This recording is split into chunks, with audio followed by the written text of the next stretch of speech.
Welcome to finance beast guys. तो कैसे हैं आप लोग?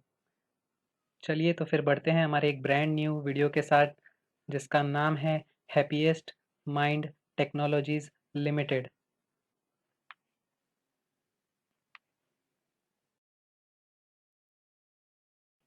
हैप्पीएस्ट माइंड टेक्नोलॉजीज ये एक आईटी कंपनी है। इनका जो स्लोगन है बॉर्न डिजिटल बॉर्न एजाइल। तो आगे बढ़ते हैं, जानते हैं कंपनीज के बारे में कि उनकी मैनेजमेंट कैसी है, उनका सर्विस क्या है, उनकी फाइनेंशियल्स कैसी है। हर एक चीज़ हम जानेंगे आगे जाकर।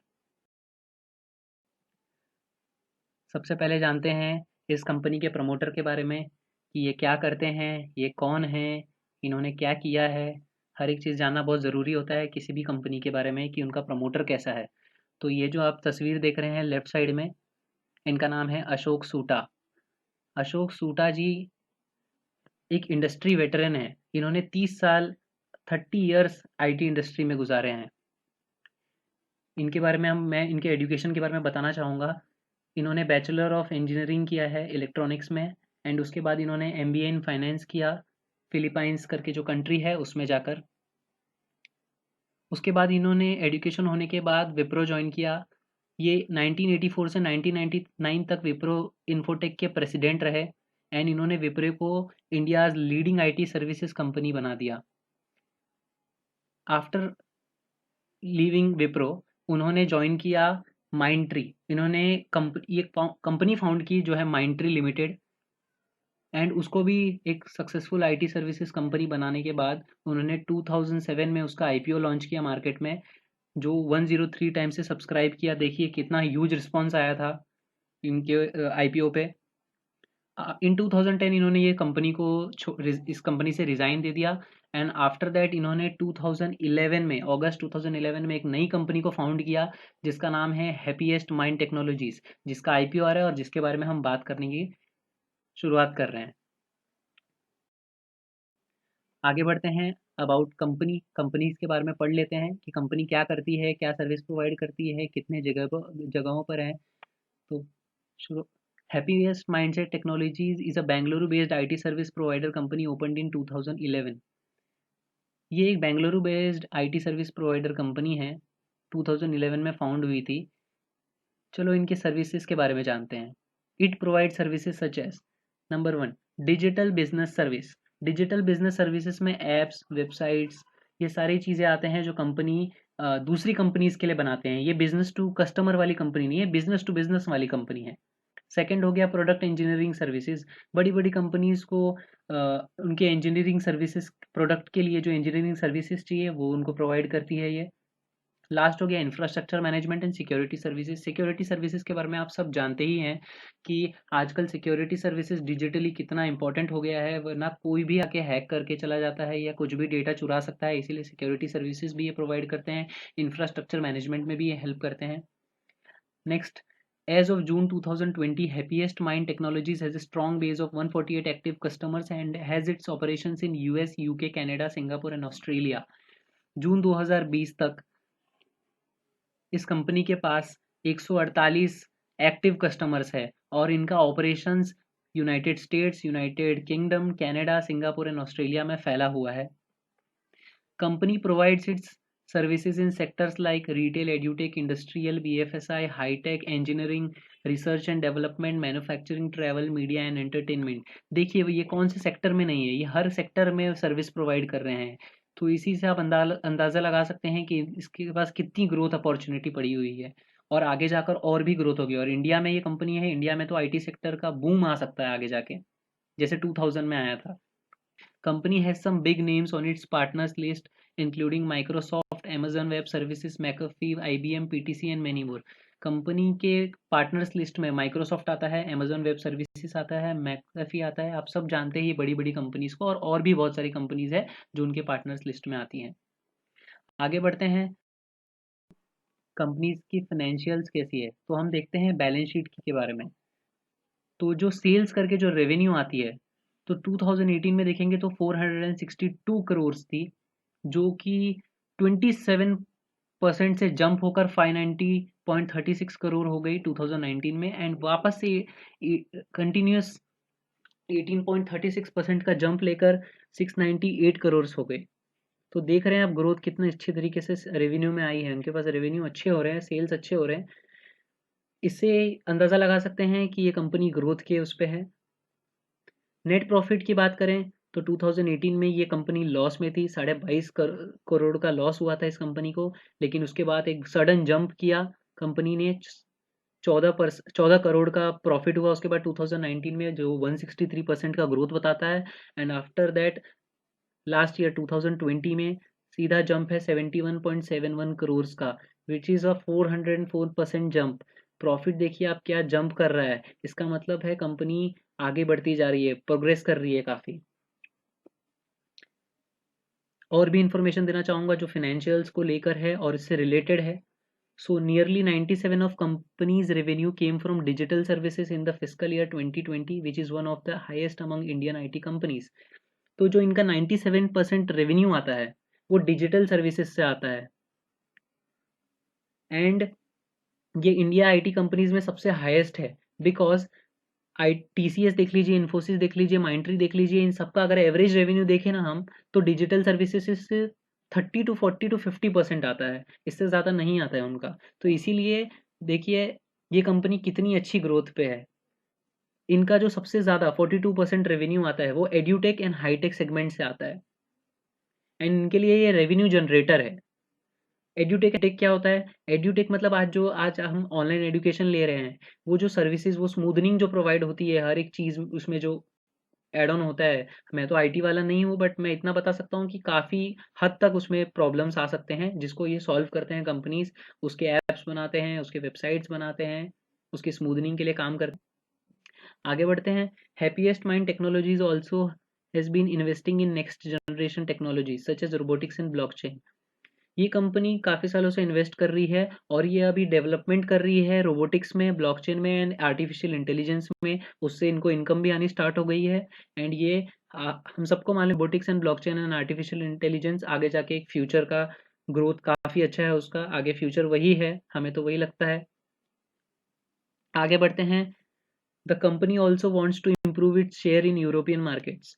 द कंपनी ने बोला है कि हमको अपनी शेयर यूरोपियन मार्केट्स में भी इंक्रीज करनी है, क्योंकि यूएस से तो उनको 77.5% का रेवेन्यू आता है, मतलब वो यूएस में तो काफ़ी अच्छे से सेटल्ड है। वेरेज यूके में यूनाइटेड किंगडम जो है उसमें उनका सिर्फ 7% का ग्रोथ है, 7% का इनको रेवेन्यू आता है।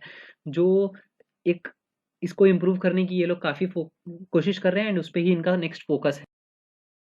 आगे बात करते हैं ऑब्जेक्टिव्स ऑफ द इशू। हमें हमेशा जानना चाहिए कि आईपीओ क्यों लाया जा रहा है, कहीं वो डेट क्लियर करने के लिए तो नहीं लाया जा रहा है, या क्या इशू आ गया जो आईपीओ लाना पड़ रहा है और पैसा रेज करना पड़ा है, क्या प्रॉब्लम आ गई। तो जब हमने डीआरएचएफ पढ़ा तो उसमें पता चला कि उनका पहला मोटिव यही है कि to meet long term working capital requirement. आगे जाके जो भी ये करेंगे, जो भी स्टेप्स ये उठाएंगे, उसके लिए इनको ह्यूज कैपिटल रिक्वायरमेंट पड़ सकती है, एंड वो लॉन्ग टर्म के लिए ये यूज़ करना चाहेंगे। सेकेंड होता है जनरल कॉर्पोरेट पर्पसेस। इनका जो भी कॉर्पोरेट पर्पसेस होता है, जैसे हर एक चीज़ आती है उसमें, employ cost, infrastructure cost, tools and materials, each and everything जो लगता है वो कॉर्पोरेट पर्पसेस या जो भी होता है, ये हर एक चीज़ उसमें कैपिटल लगने वाला है, इस चीज़ के लिए वो रेज कर रहे हैं पैसा। कोरोना वायरस पैंडेमिक का अगर हम बात करें तो ये कंपनी को क्या इफेक्ट पड़ा कोरोना वायरस का, ये जानना भी बहुत ज़रूरी है। तो अशोक सूटा जी ने खुद कहा है, despite the pandemic 76% of companies business remain unaffected and it has limited exposure to travel and hospital segments.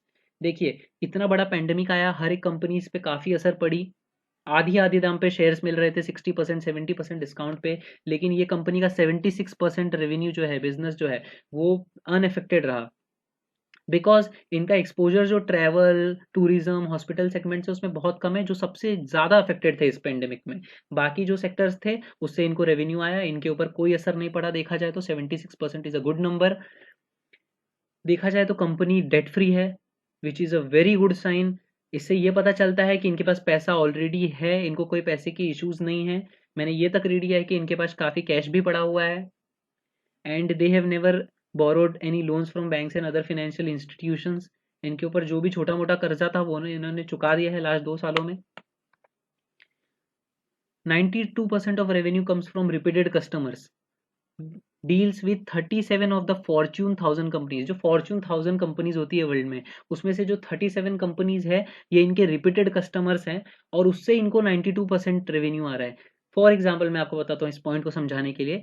जैसे आपको डोमिनोज का पिज्ज़ा पसंद आ गया, तो आप कंटिन्यूस डोमिनोज में जाओगे पिज्ज़ा खाने, आप पिज्ज़ा हट नहीं जाओगे फिर, या आप मैकडी नहीं जाओगे, तो आप डोमिनोज के लिए उसके रिपीटेड कस्टमर बन गए और आपसे जो रेवेन्यू आएगा वो उसका रिपीटेड रेवेन्यू हो गया, राइट। तो ये बहुत अच्छी बात है कि उनका जो कस्टमर है, उनका जो क्लाइंट है, वो कंटिन्यूस उनके पास आता जा रहा है, जिससे उनको रेवेन्यू जनरेट हो रहा है। आगे बढ़ते हैं आईपीओ डिटेल्स के बारे में। क्या इशू साइज है, कब आ रहा है, ये सब चीज़ें आपको पता ही होगा, बट फिर भी मैं आपको एक बार क्लेरिफाई कर दूं। ये जो आईपीओ साइज है, 4,22,90,091 equity shares of face value 2 each, इतने बड़े नंबर ऑफ इक्विटी शेयर्स ये इशू करने वाले हैं। दो ट्रेंच में ये इशू करने वाले हैं, एक होता है फ्रेश इशू और एक होता है offer for sales. Fresh issue में प्रमोटर खुद अपना स्टेक्स बेचता है, एंड ओएफएस जो ऑफर फॉर सेल होता है, उसमें भी प्रमोटर्स मिलके अपना स्टेक्स बेचते हैं, तो वही वो कर रहे हैं। एंड जहाँ तक मुझे मालूम है कि 50% से ऊपर स्टेक्स तो सिर्फ उन्होंने लेकर रखा है, अशोक सूटा जी ने। It is a good sign, not a bad sign. IPO date की बात करें तो 7 सितंबर, 8 सितंबर, 9 सितंबर, ये 3 दिन के लिए आईपीओ का डेट रहेगा। इस तीनों दिन में आप कभी भी जाके बिड कर सकते हैं, ऑर्डर प्लेस कर सकते हैं। प्राइस बैंड जो होगा वो 165 से 166 रुपीज़ का होगा। बेहतर यही होगा कि आप 166 डालें ताकि आपका अलॉटमेंट का चांसेस बढ़ जाए, क्योंकि उससे कंपनी को ज़्यादा पैसा रेस होता है, वो ज़्यादा पे बेचना चाहेगी, ये कोई भी करेगा नॉर्मली। लॉट साइज़ की बात करें तो हम चाहेंगे कि हम 1 शेयर लें या 10 शेयर लें, हम 200 शेयर लें, तो ऐसा नहीं होता सर। एक लॉट में कम से कम जो कंपनी डिसाइड करती है वो 90 शेयर्स है इसमें, तो आप 1 लॉट लीजिए, 2 लॉट लीजिए, 3 लॉट लीजिए, वो आपके ऊपर डिपेंड करता है।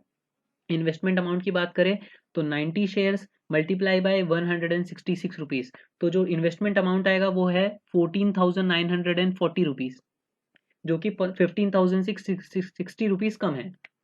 आगे बात करेंगे आईपीओ कोटा की। क्यूआईपी को 75% दिया गया है, एचएनआई को 15% अलॉटमेंट देंगे और रिटेल को 10% का कोटा दिया हुआ है।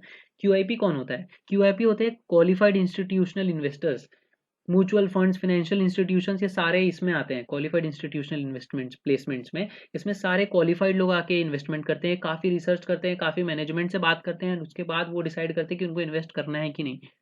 एच एन आईज कौन होते हैं? हाई नेटवर्थ इंडिविजुअल्स, जो जिसकी नेटवर्थ सालाना इनकम बहुत ज़्यादा है, उनको 15% का अलाउ किया गया है कोटा। एंड अबव 2 लैक्स वो इन्वेस्ट कर सकते हैं इस आईपीओ में, अबव 2 लैक्स का अमाउंट। लेकिन जो कि जबकि रिटेल इन्वेस्टर्स के लिए 2 लैख मैक्सिमम लिमिट है, आप 2 लैख से ज़्यादा का अमाउंट आईपीओ नहीं ले सकते हो। रिटेल इन्वेस्टर्स जैसे हम कॉमन पब्लिक हो गए, उसके लिए 10% अलॉट किया गया है। अभी आगे बढ़ते हैं finalisation of basis of allotment. Finalisation on basis of allotment का मतलब क्या होता है? 14 सितंबर 2020 जो डेट है, उस दिन कंपनी फाइनलाइज करेगी कि किसको उन्होंने आईपीओ देना है, किसको नहीं देना है, कितना देना है, क्या है।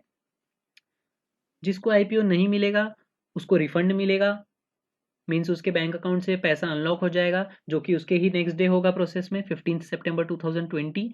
And last, shares in demat account. Demat account में कब शेयर्स आएंगे? अगर आप बोल रहे हो कि आपका पैसा तो कट गया बट आपको वो शेयर्स आया नहीं है, तो वो भी आ जाएंगे 15 सितंबर 2020 को, रात तक आ जाएंगे, सुबह तक आ जाएंगे।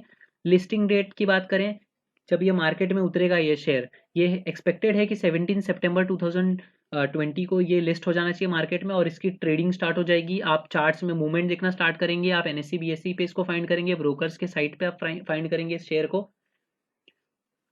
फिर अगर आप मुझे पूछेंगे सर आपने सिर्फ पॉजिटिव पॉइंट्स बताया, नेगेटिव पॉइंट्स भी कुछ बताइए, कुछ तो होगा नेगेटिव। यस, नेगेटिव भी पॉइंट्स है। कंपनी का एक बहुत बड़ा थ्रेट ये है कि ये डिजिटल सर्विसेज जो करती है उसमें अब इन्फोसिस, टीसीएस, विप्रो, माइंडट्री, टेक महिंद्रा, ये सब अपना हाथ डाल रहे हैं, जो एक बड़ा थ्रेट है उनके लिए। बट कोई बात नहीं, जो इनके जो फेस हैं अशोक सूटा जी, वो भी कम नहीं है। उन्होंने भी बहुत प्लानिंग किया होगा हर एक चीज़ के लिए, एंड वो पीछे नहीं हटेंगे। उन्होंने विप्रो जैसी कंपनी, माइंडट्री जैसी कंपनी बना डाली, तो फिर ये भी उनके लिए कोई बड़ी बात नहीं होगी। अगर आप मुझे मेरा सजेशन पूछें तो मैं 2-3 फैक्टर्स पे डिसाइड करूँगा कि मुझे लेना है कि नहीं। मार्केट का मूवमेंट कैसा रहेगा। अगर बहुत बड़ा क्रैश आता है तो फिर मैं इग्नोर कर दूंगा इस आईपीओ को। एंड सेकंड, आईटी कंपनीज के लिए एक बहुत बड़ा प्रॉब्लम ये होता है कि यूएस मार्केट में इस कंपनी का 77% रेवेन्यू आता है। एंड जब यूएस की करेंसी गिरती है तो आईटी कंपनीज का वहाँ पर लोग स्टेक सेल कर देते हैं। आईटी कंपनीज का बहुत बड़ा नुकसान होता है वहाँ पर, जो अभी 2 दिन पहले ही हुआ था। अगर आप लोग जानते हो तो डो जोन्स गिरा था 2 दिन पहले ही, इसी रीजन की वजह से गिरा था क्योंकि वहाँ की करेंसी डिक्रीज हो गई एंड उसके आईटी कंपनीज के शेयर्स को सब लोग ने सेल ऑफ करना स्टार्ट कर दिया था। तो ये 2 फैक्टर्स हो गए, ये तो 3 फैक्टर्स नेगेटिव है।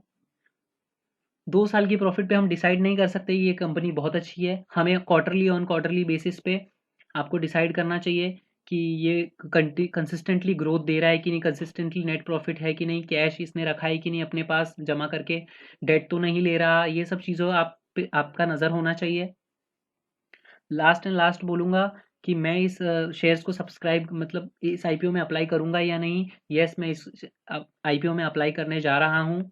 मैं 1 से 2 लॉट के लिए ज़रूर अप्लाई करूँगा और मैं इसमें सिर्फ लिस्टिंग गेन देखूंगा। अगर मुझे लगा कि इस कंपनी में अच्छा लिस्टिंग गेन आया है तो मैं आगे भी इसको होल्ड करूँगा, क्योंकि मेरे पास आईटी के स्टॉक्स बहुत कम है तो मैं चाहूँगा कि इस सेक्टर में भी मेरा अलोकेशन हो। आप लोग भी अपनी रिसर्च कीजिए, आपके पास 1 डेढ़ दिन और पड़ी हुई है, तो आप रिसर्च करके आप आगे बढ़ सकते हैं। आप डिसाइड कर सकते हैं कि आपको क्या करना है। मैं तो इसमें अप्लाई करने वाला हूँ। तो इसी के साथ हम अपना वीडियो एंड करते हैं और thank you so much guys. Please like कीजिए, शेयर कीजिए, सब्सक्राइब कीजिए, क्योंकि काफ़ी मेहनत की है मैंने इस वीडियो को बनाने में। ये मेरा फर्स्ट वीडियो है, मुझे इतना एक्सपीरियंस नहीं है, तो जो भी गलती हो गई हो कि उसके लिए माफ़ कर देना। एंड प्लीज़ सपोर्ट करना, लाइक देना, सब शेयर करना और सब्सक्राइब ज़रूर करना, ये भूलना मत। मैं आपके लिए ऐसे अमेजिंग वीडियोस लाता रहूँगा और इन्फॉर्मेटिव वीडियोस लाता रहूँगा। आपको एजुकेशन देने में मुझे कोई भी हिचक नहीं होगी आगे जाकर। मैंने ये नया स्टेप लिया है, होप आपको पसंद आए। शेयर कीजिए जितना से जितना हो सके। Thank you so much. जय हिंद।